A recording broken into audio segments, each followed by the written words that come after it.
तस्मै श्री गुरवे नमः। नमः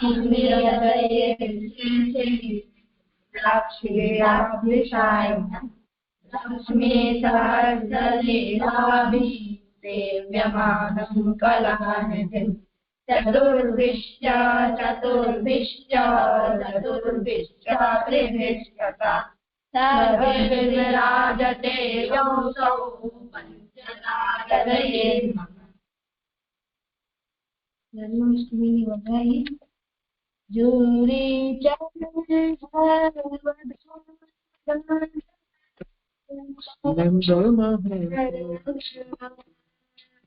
सुंदर ब्रज की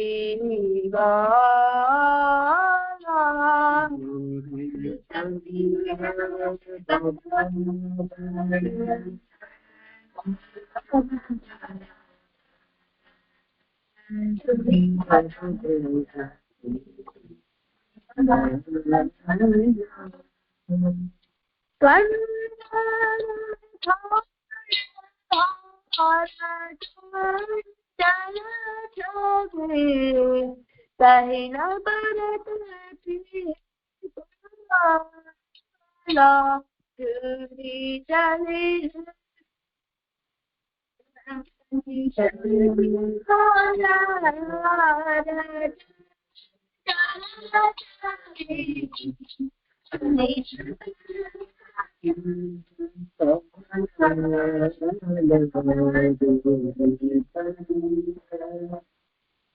दहिने मुख कुमरंगरंजित राजत रथ के नाम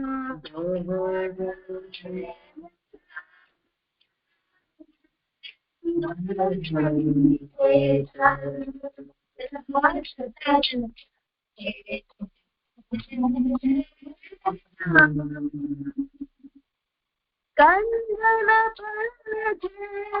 पर मानो खंजन अंजन जुट नाजुरी चली है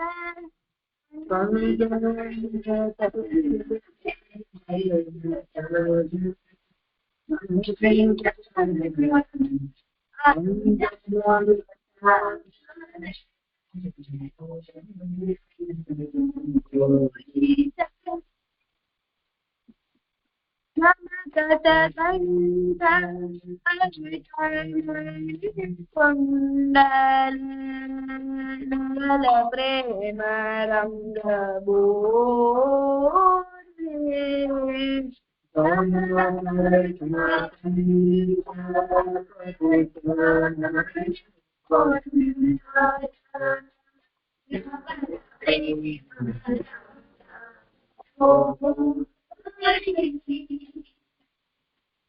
मधुर गति भयो धावत प्रकृतात गोरी दूरी चली है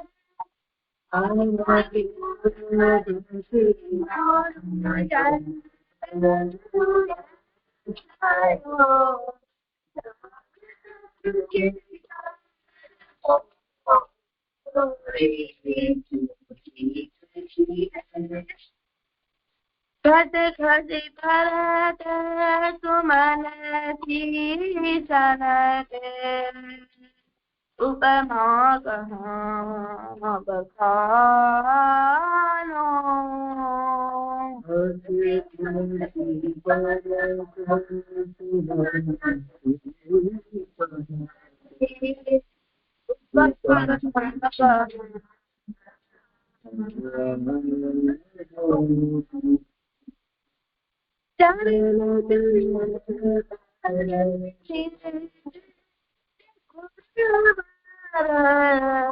Barakat pura no julitan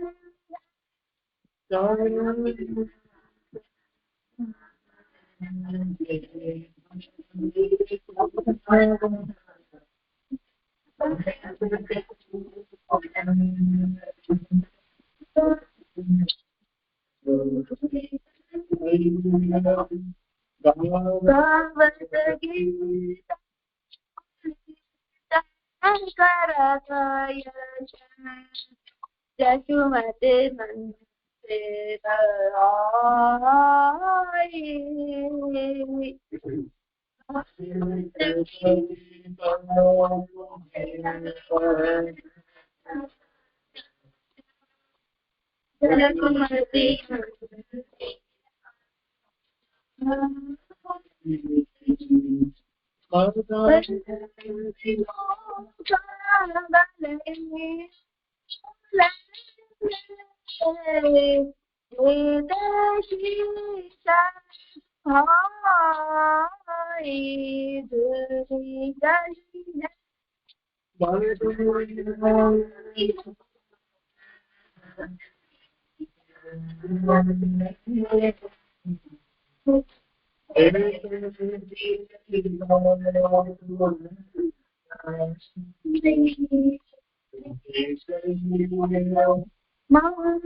Pavali, Hai Thai Desu, Bebulio,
અહીંયા અમુક તકનીકી સમસ્યાને કારણે ક્રમમાં થોડુંક વિઘ્ન આવ્યું તો હવે કીર્તનનો ક્રમ થયો છે. હવે ભગવદ વાર્તા કરો બીજો પાસે પ્રાતઃકાલ તુલસા ને પૂરી કરી શ્રી ઠાકોરજી જગાયો. અચ્છા, અહીંયાથી અવાજ આવે છે કે નથી આવતો? અર્પણ, તું જોડાયો છો તો જરા કહેજે. આવે છે ભલે કર. सेवा श्रृंगार करना इतने ही में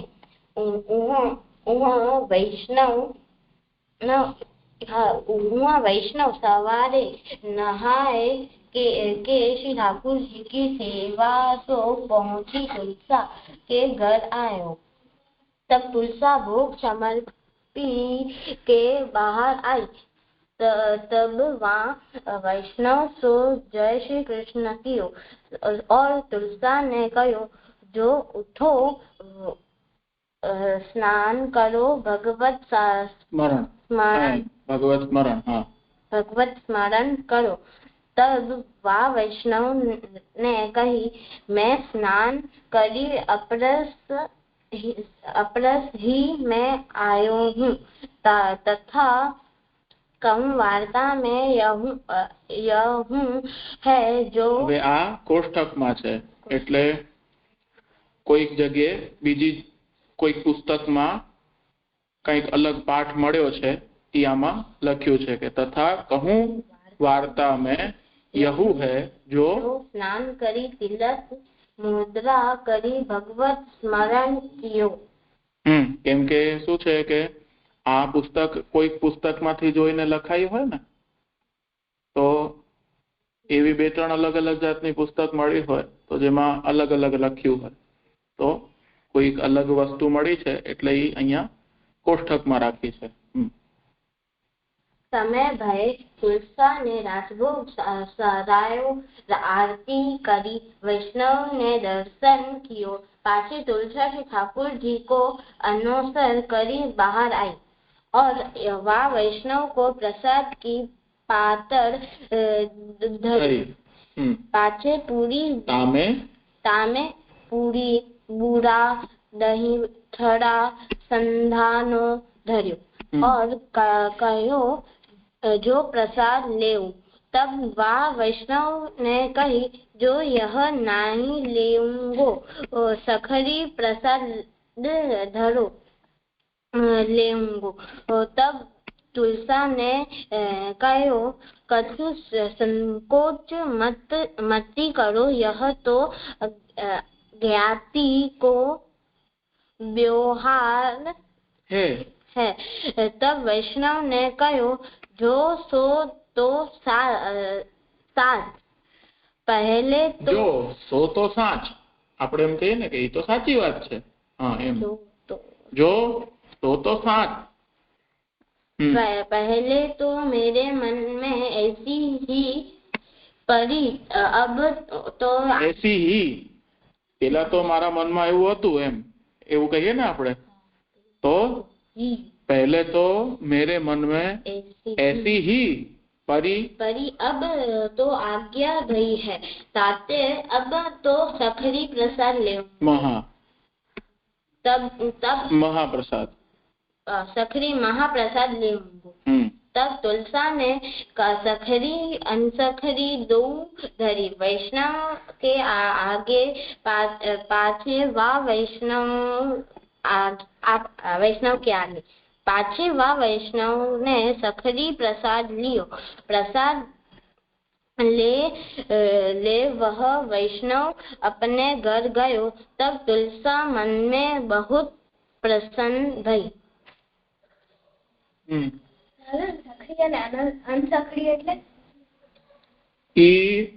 આપણે જે સિદ્ધ કરીએ ને એમાં અમુક ભેદ હોય એને એ રીતે કહેવાય ઓળખ.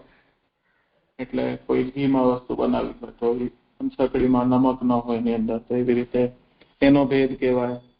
સખડીમાં અલગ ભેદ હોય જેમ દૂધ ઘરમાં કાંઈ પણ ન હોય ને નમક વગર ન હોય એવી રીતે એટલે એ બધામાં આવી રીતે ભેદ કહેવાય. દૂધની સામગ્રી છે, જેમ પયપક્વ, ઘૃતપક્વ, ઘીથી બનેલી એટલે ઘૃતપક્વ. એમાં સખડી અને સખડી પણ હોઈ શકે.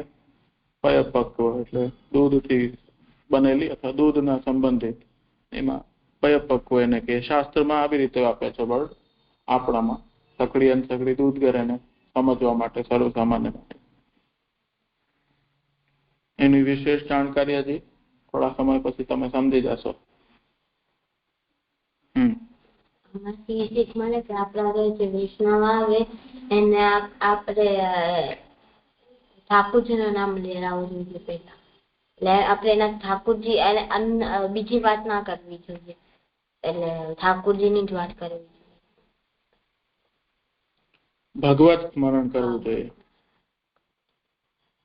એટલે જે જય શ્રી કૃષ્ણ કર્યા એ હંમેશા વૈષ્ણવના ને કોઈ પણ આપણે મળીએ તો ભગવત સ્મરણ જ કરવું જોઈએ, અન્ય પંચાયત નહીં કરવાની. એટલે સૌથી પહેલા તો આપણે જય શ્રી કૃષ્ણ એટલે આપણા ઠાકોરજીની જય હો એવું આપણે કહીએ છીએ. એટલે જય શ્રી કૃષ્ણ એટલે તમે કોઈની સામે નમ્યા કે જેમ નમસ્કાર આપણે કહીએ કે દંડવત, એ વસ્તુ અલગ છે. કે અભિવાદન જેને આપણે કહીએ કે પ્રણામ, હાથ જોડીએ, મોટા આવે તો એને ઝૂકીને જય શ્રી કૃષ્ણ કર્યા. એનું મતલબ આપણે મનમાં એવું હોવું જોઈએ કે આપણા ઠાકોરજીની હંમેશા આપણા ઈષ્ટની જય હો. સમજ્યા? આપણે કોઈને પછી આપણે એમને નમસ્કાર કે દંડવત કે જે પણ હોય આપણે કહી શકીએ કે કરી શકીએ. સમજે? તો અભિવાદન ને આમાં થોડું ફરક છે. એટલે ભગવત સ્મરણ થયું. ઠીક છે? ભલે. શું મળે છે? આપણા ઘરે કોઈ પણ વૈષ્ણવ આવ્યા હોય એમને પ્રસાદ. હા, સાચી વાત છે. મહાપ્રસાદ. પછી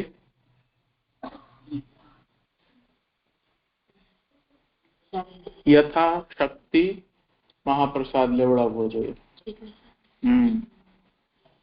ચલો.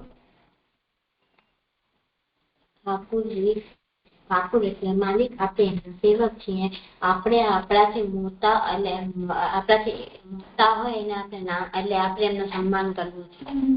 એટલે નામથી પણ નથી બોલાવતા આપણે, એટલે આપણે ઠાકોરજી કહીએ. હા. પછી વૈષ્ણવ જે વિષ્ણુના કે એમના અવતારના અનન્ય ભક્ત હોય એને વૈષ્ણવ કહેવાય.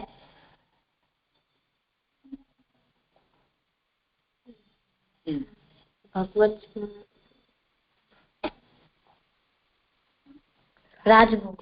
રાજભોગ એટલે રાજાની જેમ ભોગ. અપરસ પણ છે ને આમાં? હા, અહીંયા જ છે. પછી રાજભોગ કરો પેલા. રાજભોગ એટલે કે જેમ રાજાની જેમ ભોગ કરે એ ઠાકોરજીનો રાજાની જેમ ભોગ. રાજાનો જેવો ભોગ એ રાજભોગ. એમાં તુલસી પાન પધરાવાય. રાજભોગ એક તો આપણે ત્યાં પારિભાષિક રીતે એને એક તો ઠાકોરજીને આરોગવા માટેની એનો પ્રયોગ થાય છે, અને એના પછી જ્યારે ઠાકોરજી બિરાજે છે શાંતિથી ત્યારે આપણે પંખા, ચંવર, છત્ર વગેરે સાથે, છત્ર ચંદ્રઓમાનો, તો એના સાથે ઠાકોરજી બિરાજે તો એ બીજી પ્રકારનો ભોગ થયો. એટલે ભોગ એટલે આપણે જેમ સુખ મળે અથવા રાજા જેવી રીતે એનું વ્યતીત કરે એવી રીતે. તો એક તો ઠાકોરજી આરોગે, તેમાં ઘણી બધી સામગ્રી ઠાકોરજીને આરોગાવીએ આપણે, તો રાજા જેવો ભોગ એક વિધિ. ને એના પછીનું જે આપણે ઠાકોરજીને પંખો કરીએ, આરતી કરીએ કે પછી ચંવર કરીએ કે જે તકિયા, બગલ તકિયા અને બધું પધરાવીએ, એ બધું રાજા જેવો ભોગ એમ. તો એ બે પ્રકારે પણ હોઈ શકે. પછી હવે જેમ આપણે ઠાકોરજીને ભોગ સામગ્રી આરોગાવીએ તો એમાં આપણે તંત્રનો પ્રકાર શું હોય હવે એ કે રાજભોગમાં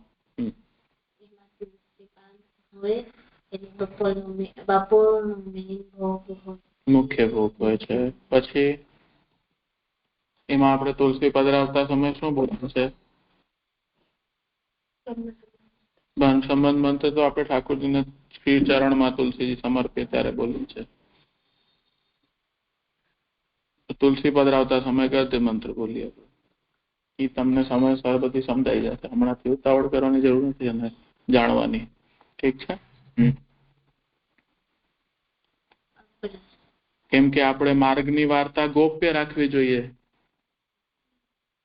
ત્યારે જેની અધિકારીતા હોય ત્યારે એને પોતે સમજાઈ જાય, અથવા એને જયારે સમજવાની ઈચ્છા હોય ત્યારે એને સમજાવવામાં આવે.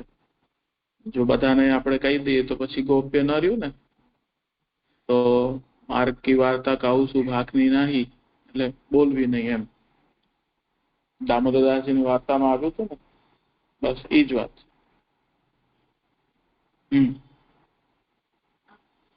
અપરસ. અપરસ એટલે શું? પેલા એ શબ્દ શું છે? અસ્પર્શ. એનું અપભ્રંશ છે અપરસ. હા, એક પ્રકારની શુદ્ધિનો પ્રકાર છે. ઠીક છે. પછી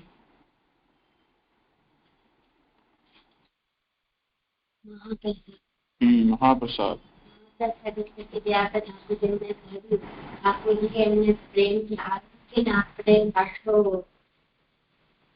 આપે એને મહાપ્રસાદ કહેવાય. ખાલી ખાવા ભોજનમાં સામગ્રી બીજી વસ્ત્ર હોઈ શકે, વાસણ હોઈ શકે, શિંગાર આભૂષણ.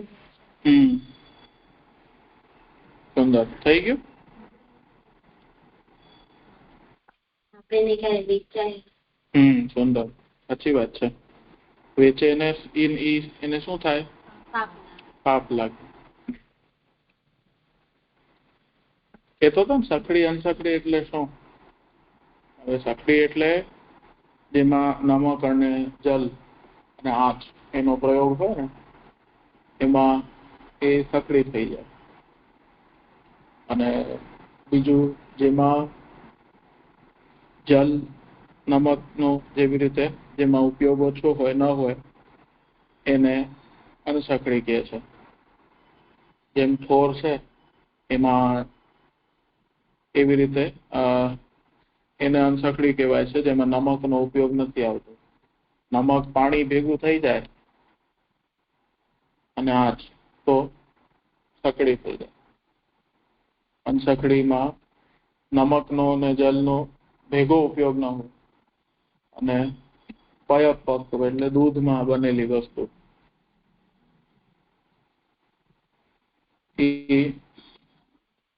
એ પણ દૂધ, એને દૂધ ઘર કહીએ છીએ આપણે.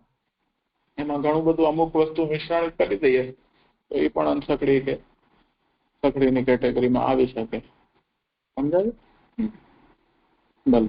આજે સમય થયો છે તો આજનો ક્રમ આપણે અહીંયા રાખીએ. થોડો સમસ્યા થઈ હતી એટલે વિલંબ થયું.